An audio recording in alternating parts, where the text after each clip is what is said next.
할렐루야, 할렐루야. 지난 한 주간도 평안하셨습니까? 지난 한 주간 행복하셨습니까? 저는 지난 한 주간 너무너무 행복했습니다. 그냥 하늘만 바라봐도 행복하더라고요. 그죠? 덥고 습했던 여름이 딱 끝나고, 이제는 정말 하늘만 바라봐도 어찌나 이리 좋은지 모릅니다. 날이 너무나 좋아서 또 하늘만 봐도 너무나도 행복한 지난 한 주였다라고 생각이 됩니다. 물론 좋은 일들도 많으신 분들도 계시겠지만, 가정과 일터에 여러 가지 고난, 그리고 고민거리, 걱정거리, 이러한 것으로 마음이 답답하셨던 분들도 계실 것입니다. 그런데 생각해 보십시오. 끝날 것 같지 않던 여름, 그 덥고 힘들었던 여름도요, 이제는 끝이 났잖아요. 이제는 가을이 왔잖아요. 또 가을 지나면 뭐가 오죠? 그렇죠, 겨울이 옵니다. 춥고 언제 끝나나 하는 그 겨울도 결국 끝나고 나면 또 뭐가 오나요? 이렇게 대답이 없으셔요. 봄이 오지 않습니까? 바라기는 이 또한 지나가리라 라는 그런 마음으로 여러분들 앞에 놓여 있는 여러 가지 어려움들 잘 이겨내시기를 주님의 이름으로 간절히 축원합니다. 또 좋은 일이 있으셨던 분들은요, 오늘의 기쁨을 주신 하나님께 감사하며 하루하루 기쁨으로 행복함으로 살아가는 우리 모두가 될 수 있기를 주님의 이름으로 간절히 축원합니다. 자, 우리 옆에 있는 분들과 이렇게 인사합니다. 주신 은혜에 감사합시다. 그래요. 하나님께 받은 것만으로 감사하는 것도 좋은 일이지만요, 받지 않은 걸 기대하는 것도 하나님께서 은혜를 주시는 길이 되긴 하더라고요. 자, 우리 다시 한번 인사하겠습니다. 주실 은혜에 감사합시다. 그래요. 제가 여러분들에게 가끔 말씀드리는 거죠. 하나님은요, 김칫국 마시는 사람에게 떡을 주십니다. 아멘. 그래요. 주실 은혜를 기대하고 또 감사하는 마음을 가지면 하나님께서는 분명 우리에게 그러한 은혜를 허락하여 주심을 믿고, 이번 한 주간도 우리 힘을 내어 살아가는 우리 믿음의 사람들 되시기를 주님의 이름으로 축원합니다. 자, 우리 성경을 높이 들고 우리의 믿음을 고백합시다. 자, 우리 성경을 높이 듭니다. 저는 예수 믿어 구원받았습니다. 저는 예수 믿어 하나님 자녀 되었습니다. 저는 예수 믿어 천국 백성 되었습니다. 하나님께서 선물로 주신 오늘 하나님 말씀으로 가르침을 받습니다. 눈을 열어 주의 법 안에 있는 놀라운 진리를 보고 깨닫게 하소서. 아멘으로 순종하여 하나님께 영광 돌리는 삶이 되게 하소서. 아멘.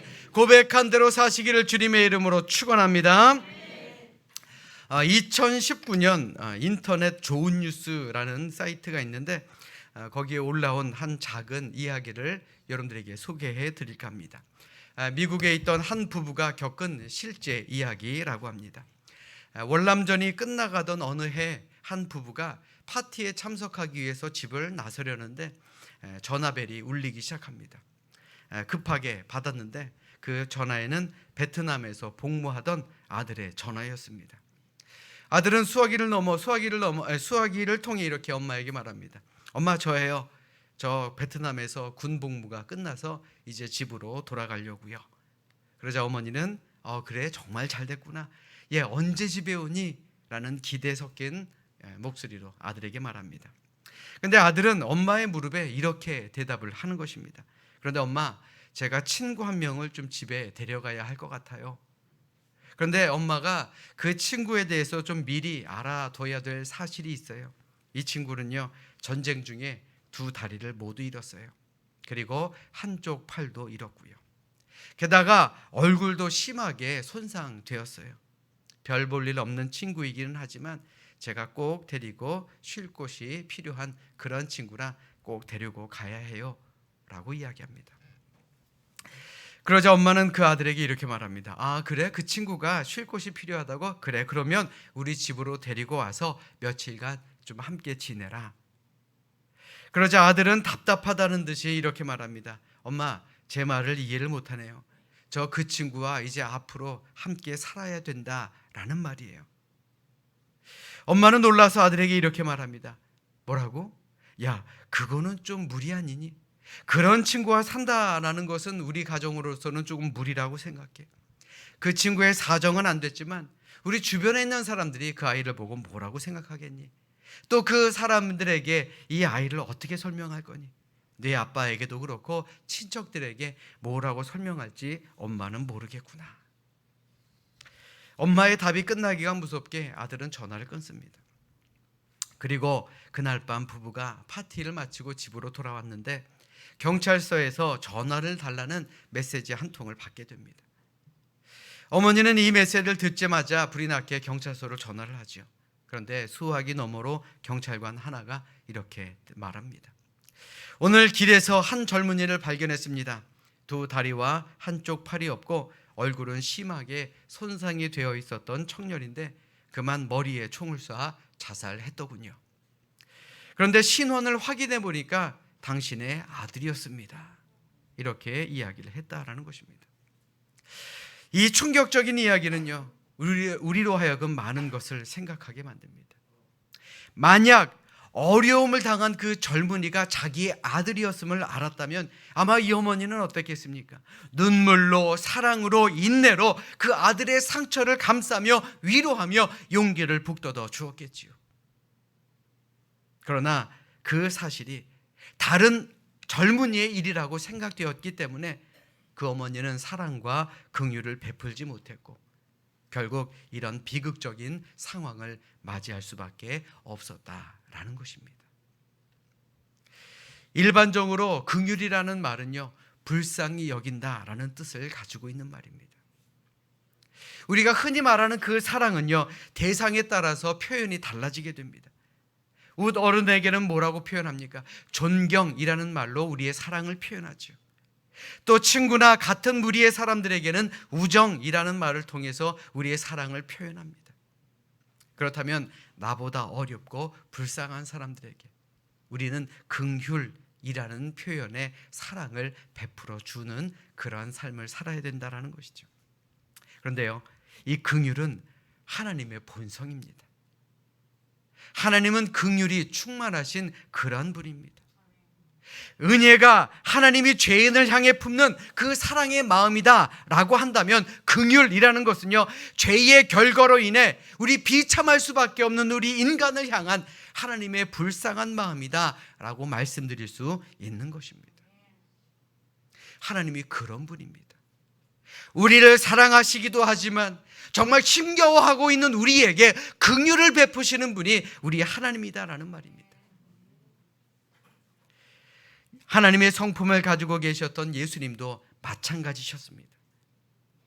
예수님은 많은 병자들을 고쳐주셨죠. 예수님께서 많은 병자들을 고쳐주신 것은요, 어떠한 사회적 지위나 또는 기적이나 신의 표적을 보이려고 했던 것이 아닙니다. 그저 병으로 고통받는 사람들을 불쌍히 여기셨고 그들을 사랑하셨고 도와주셨던 은혜의 표현이었다라는 것입니다.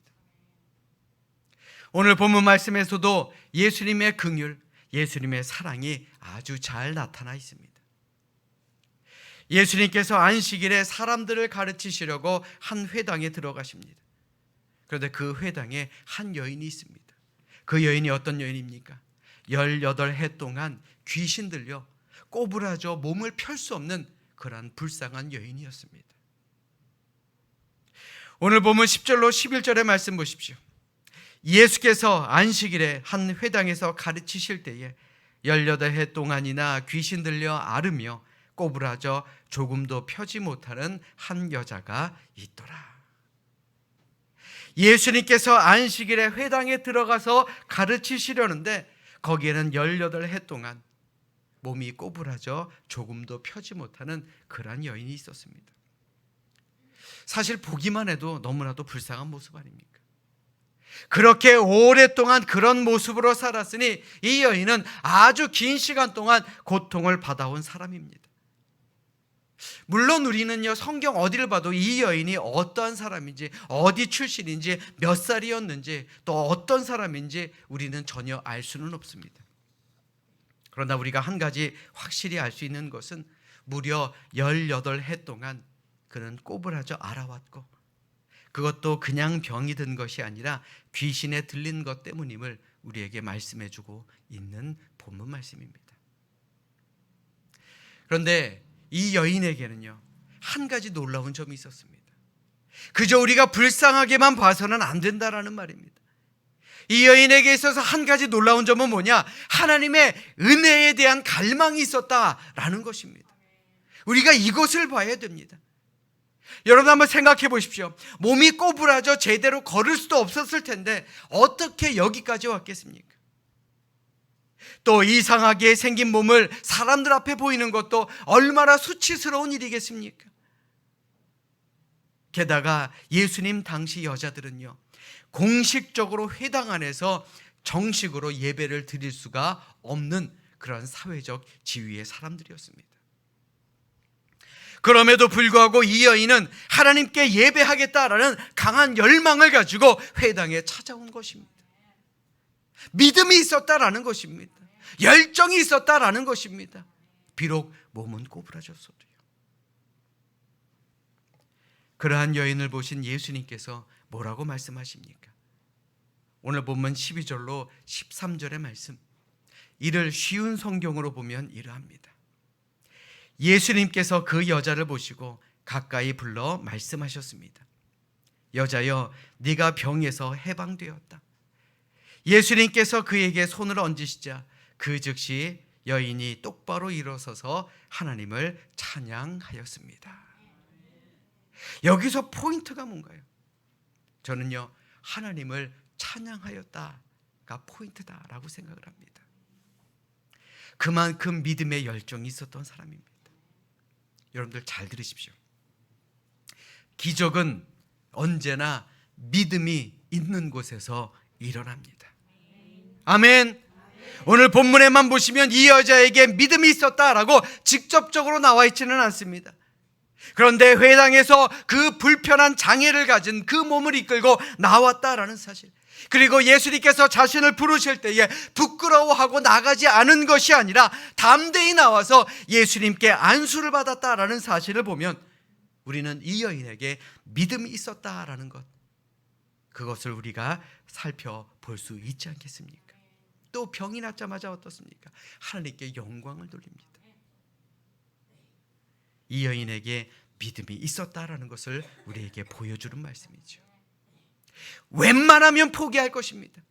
18년 동안 뭘 아무것도 안 해봤겠습니까? 그 18해 동안 정말 열심히 많은 것을 드리고 많은 노력을 했을 것입니다. 하나님께 붙들고 기도도 많이 했을 것입니다. 그런데 그 여인에게는 끝까지 포기하지 않았던 믿음의 열정이 있었다라는 것입니다. 그것이 기적을 만들어내는 기초가 될 수 있었다라는 것이죠. 여러분들 잘 들으십시오. 사실 오늘을 사는 우리도 고통을 당할 때가 있습니다. 그럴 때 한두 번 하나님 앞에 나오는 건요, 누구나 다 할 수 있습니다.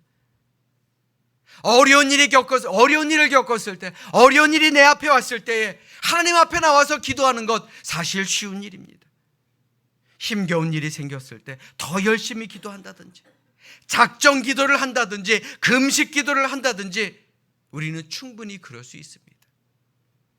그러나 아무리 주님 앞에 나와서 기도해도 해결될 기미가 전혀 보이지 않을 때, 때로는 하나님께서 침묵하시고 나의 기도를 듣지 않는 것은 아닐까라는 그런 생각이 들을 때, 의심이 들을 때, 그래도 여전히 주님 앞에 나와서 기도하는 것, 이것이 결코 쉬운 일은 아니다라는 것, 우리 너무나도 잘 알고 있지 않습니까?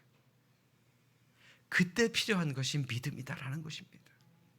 아멘. 사랑하는 여러분, 기적을 체험하고 싶으십니까? 이럴 때 아멘 커셔야죠. 기적을 체험하고 싶으십니까? 우리의 삶의 기적이 이루어지기를 원하십니까? 그렇다면요, 그 일이 해결되고 우리가 기적이라고 느낄 수 있을 만큼 그 기적을 누릴 때까지 우리가 해야 될 것이 무엇입니까? 믿고 기도하는 것입니다. 혹 여러분들의 삶에 어려움이 있습니까?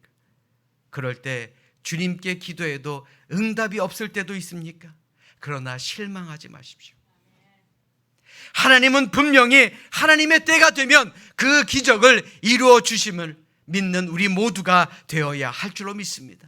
하나님의 때에 하나님의 방법으로 우리를 가장 좋은 길로 인도하시는 분이 바로 긍휼이 많으신 우리 하나님이다라는 것입니다.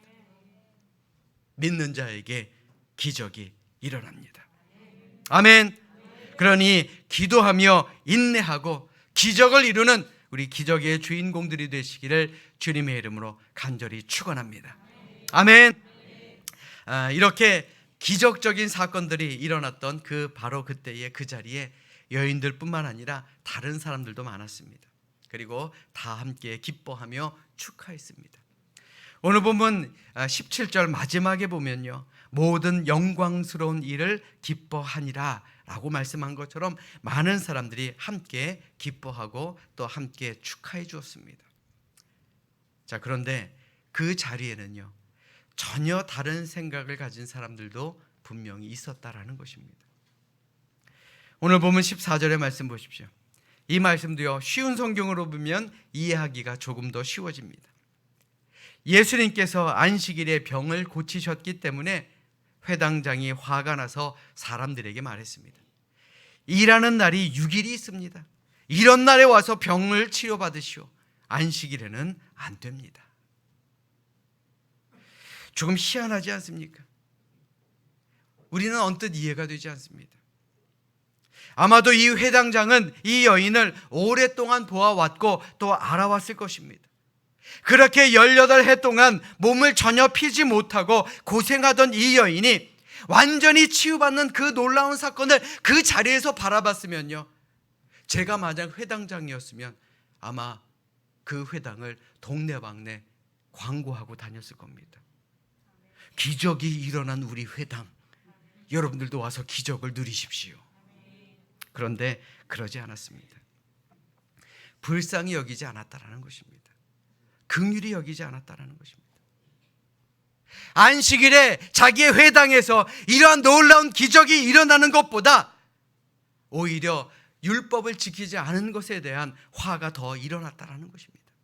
그러면서 뭐라고 말합니까? 무정하게도요, 다른 날 와서 치료를 받지 안식일에는 고침을 받으면 안 됩니다 라고 예수님에게 말한 것입니다. 율법을 내세워 판단하고 정죄하기는 잘하지만 하나님께서 원하시는 인애와 자비 그리고 긍휼은 없었던 사람, 그 사람이 바로 회당장이었다라는 것입니다. 어떻게 그럴 수가 있습니까? 율법을 알면요, 하나님에 대해서 조금이라도 더 많이 알면요, 오히려 그를 더 긍휼히 여기고 더 축하해 줘야 되지 않겠습니까? 오히려 화를 내니 이거 어쩌면 좋단 말입니까? 오늘 보면 15절의 말씀 보십시오. 주께서 대답하여 이르시되 외식하는 자들아, 너희가 각각 안식일에 자기의 소나 나귀를 외양간에서 풀어내어 이끌고 가서 물을 먹이지 아니하느냐. 회당장의 이 반응을 본 예수님의 말씀입니다. 이 말이 무엇을 의미합니까? 야, 이 위선자들아, 너희들은 안식일에 뭐하냐? 너희 짐승을 풀어내서 이끌고 가서 물을 먹이는 거, 그거는 괜찮다라고 하면서 하나님의 형상으로 지음받은 이 불쌍한 여인이 무려 18해 동안 이렇게 고생을 하는데 이제 사탄의 매임에서 놓아주는 게 왜 잘못된 거라고 생각하느냐? 이 위선자들아, 이렇게 반문하신 것입니다. 물론 이 회당장의 말에도 전혀 틀림이 없는 것은 아닙니다. 율법상 안식일에는 아무것도 안 하는 것이 원칙이기 때문에 그렇습니다. 요즘도요, 안식일에는 엘리베이터 버튼도 누르지 않습니다. 제가 이스라엘에 갔을 때 정말 깜짝 놀란 게 있는데 6월절 엘리베이터가 따로 있었습니다. 그 엘리베이터를 타면요, 층층마다 섭니다. 층층마다 내려오고요. 그 얘기가 뭡니까? 버튼 누르지 않아도 알아서 층층마다 올라가다 층층마다 내려온다는 얘기입니다. 일하지 말라라는 그런 의미를 담고 있는 것이죠. 근데 저는 보면서 참 외식적인 사람들이구나, 위선적인 자들이구나, 그런 생각이 들었습니다. 이들이 놓치고 있는 것, 특히 회당장이 놓치고 있는 것이 무엇입니까? 하나님의 뜻이 어디에 있느냐라는 것, 그것을 놓치고 있었다라는 것입니다. 이 불쌍한 여인은 지금 당장 고쳐주는 것이 옳으냐, 아니야, 율법이 그러하니 다음 날에 고쳐주는 것이 옳으냐? 여러분들 어떻게 생각하십니까? 과연 하나님의 뜻이 어디에 있겠습니까? 제가 만약에 하나님이었다면요, 안식일이건 뭐건 이 불쌍한 여인을 고치는 것이 우선이었다라고 저는 믿습니다. 그것이 하나님의 마음 아니겠습니까? 우리를 불쌍히 여기고 긍휼히 여겨주시는 마음이요. 세상 어디에든 갈등이 있습니다. 이는 교회 안에도 마찬가지입니다. 교회 안에도 여러 가지 갈등과 문제가 생기죠. 그 이유가 무엇입니까? 하나님 중심, 은혜 중심, 사랑 중심, 긍휼 중심이라면요, 교회 안에는 아무런 문제가 생기지 않습니다. 그러나 내 생각 중심, 내 판단 중심, 내 자존심이 중심되기 때문에 우리의 교회 안에서도 긍휼함보다는 불평과 원망과 갈등이 일어날 수밖에 없다라는 것이죠. 한번 생각해 보십시오. 우리가 그렇게 산다면요, 오늘 본문의 회당장과 우리가 다를 것이 무엇이겠느냐라는 말입니다. 여러분들 잘 들으십시오. 우리 믿음의 사람들도요, 신앙생활 하다 보면 화날 때 있습니다. 내 생각에 이건 아니야 라고 생각될 때도 있습니다. 그런데 화를 낼 만한 어떤 일이 생겼을 때 가장 먼저 우리가 해야 될 일이 무엇입니까? 과연 내가 이 일로 인해서 화를 내야 되는지 냉철하게 나 스스로를 점검하는 일입니다. 왜요? 나는 완전하지 못하기 때문에 그렇습니다. 내 생각이 완벽하지 못하기 때문에 그렇습니다. 오히려 이것이 주님 보기에 옳은가? 비록 나는 화가 나지만 이것이 주님 보기에 옳은 것이라고 한다면 내가 순종해야지, 내가 나를 꺾을 수 있어야지. 그것이 바로 은혜의 사람의 모습 아니겠습니까? 그것이 하나님의 사람의 모습이다라는 것입니다. 우리 교회가 그럴 때에 문제가 일어나지 않는다라는 것이죠. 그런데 안타깝게도 오늘 본문의 회당장은 율법으로만 이 사건을 바라봤습니다. 예수님은 진정한 율법의 정신인 사랑과 긍휼로 그에게 은혜를 베풀어 주셨지만 회당장은 어떻습니까? 그는 율법으로만 이 여인을 정죄했던 것입니다. 율법으로 이 여인은 결코 치유되지 않았습니다. 회당에 올 때마다 회당장이 이 여인을 보고 뭐라고 생각했겠습니까? 아이고, 저 죄인 왔네. 아이고, 자격 없는 사람이 이 자리에 왔네. 이렇게 이 여인을 계속 정죄하지 않았겠습니까? 그런데 은혜로 그 교회 안에 하나님의 긍휼함이 있으니 그 회당 안에는 기적이 일어날 수가 있었다라는 것입니다. 저는 지금 이 자리에도 하나님의 은혜와 기적이 우리 모두에게 일어날 줄로 믿습니다. 왜냐하면 우리는 약속의 자녀들이기 때문에 그렇습니다. 우리 따라서 합니다. 우리는 약속의 자녀들입니다. 자, 이럴 때 좀 가슴에 손을 딱 올리고요. 자, 다시 한번요. 우리는 약속의 자녀들입니다. 자, 누가요? 우리가요. 자, 어떤 자녀라고요? 약속의 자녀예요. 어떤 약속일까요? 천국의 약속. 천국을 이미 상속받은 천국의 약속의 자녀들입니다. 믿으시면 아멘. 오늘 본문에 예수님께서는 이 여인의 몸을 그저 온전하게 펴주시는 데에 그치지 않고요, 이 여인을 향해 이렇게 말합니다. 아브라함의 딸이라고요. 얼마나 놀라운 일입니까? 예수님의 이 말씀이 참으로 중요합니다. 예수님께서는 이 여인에게 새로운 언약의 백성의 지위를 회복시켜 주셨다라는 것입니다. 이제 너희는 세상에 얽매인 사람이 아니라 아브라함의 딸로서 하늘의 복을 마음껏 누릴 수 있는 그런 사람이 될 수 있다라고 확증해 주셨다라는 말입니다. 이 여인에게 본인 스스로가 어떻게 보였겠습니까? 내가 18해 동안이나 귀신에 억눌려 몸이 고부라지고 불편한 상황에 있었으니 얼마나 자신을 바라보는 눈이 부정적이었겠느냐라는 말입니다.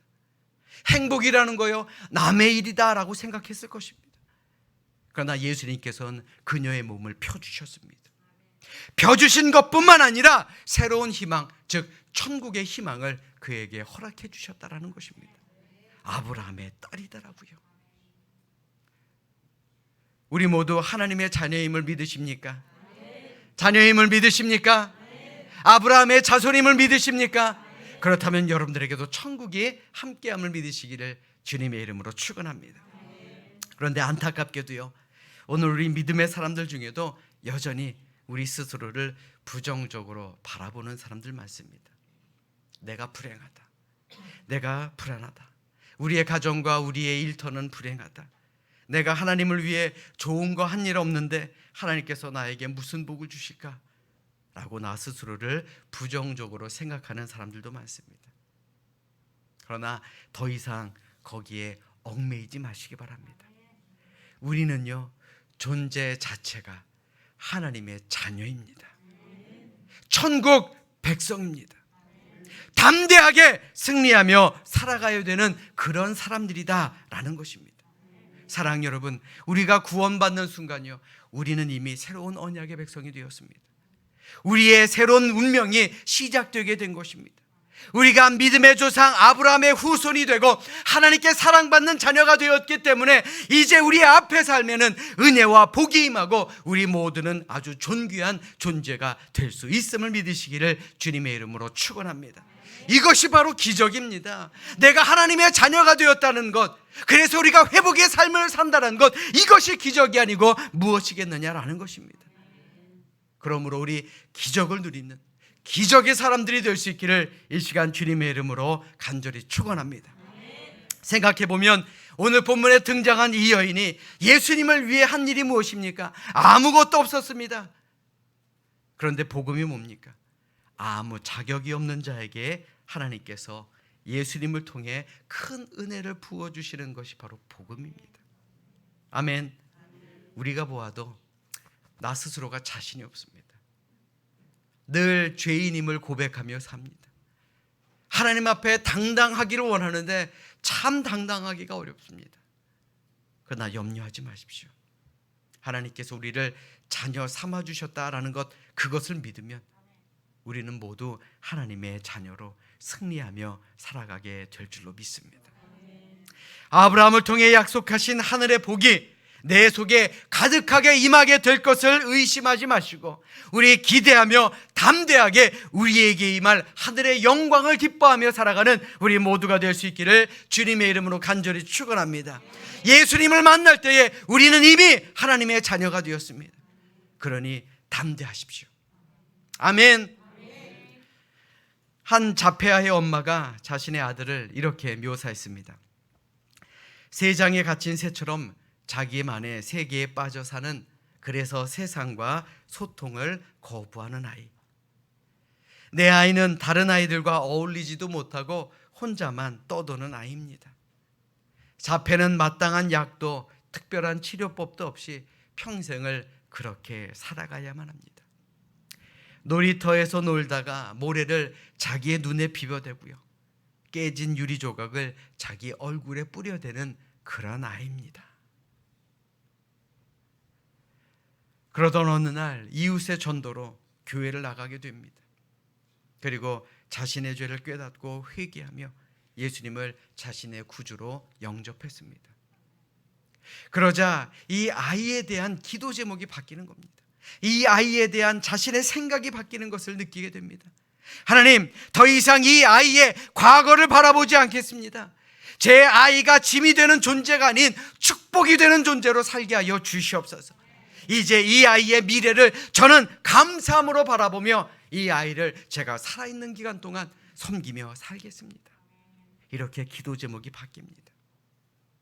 그런데 놀랍게도요, 이 아이가 체코에서 열린 세계 장애인 수영 선수권 대회에서 19살이라는 나이로 세계 신기록을 수립하게 됩니다. 그 기도를 드렸던 엄마는 유현경 집사라는 믿음의 여인이고요. 그 아이는 김진호라는 아이입니다. 한 가정, 희망이 없는 한 가정이 예수님을 만난 후에 삶의 변화가 일어난 것, 이 얼마나 큰 은혜입니까? 여러분들에게도 그러한 은혜가 함께할 수 있기를 주님의 이름으로 간절히 축원합니다. 사랑하는 여러분, 18해 동안 귀신에 시달려 불행한 인생에 불행하게 살아왔던 인생을, 그 여인의 운명을 바꾸려고 유대 회당에 찾아간 예수님께서 오늘을 사는 우리에게도 찾아오시며 말씀하십니다. 네가 나의 자녀다라고요. 우리 가운데 병든 자, 귀신 들린 자, 어둠의 권세에 묶인 자, 어려운 현실에 사로잡혀 불행하다라고 생각하는 모든 사람들, 그 연약한 우리들을 만나주시려 예수님께서는 이 자리에 오셨습니다. 그러면 우리가 해야 될 것이 무엇입니까? 모든 속박에서 벗어나시길 바랍니다. 내일에 대한 희망을 품으시고, 내일에 대한 소망을 가지시고, 내일은 우리에게 더 좋은 날이 올 것이다 라는 그런 희망으로 살아가시길 바랍니다. 그 희망 안에 기적은 이루어질 줄로 믿습니다. 이 시간 진정으로 바라기는 지금 이 순간 이 자리에 오신 예수님을 만남으로 말미암아 과거의 우리의 모습 다 잊어버리시고 다 떨쳐버리시고 이제 새롭게 새 언약의 백성으로 회복되어 당당하게 믿음 안에서 승리하며 살아가는 우리 모두가 될 수 있기를 주님의 이름으로 축원합니다. 축원합니다. 기도하겠습니다.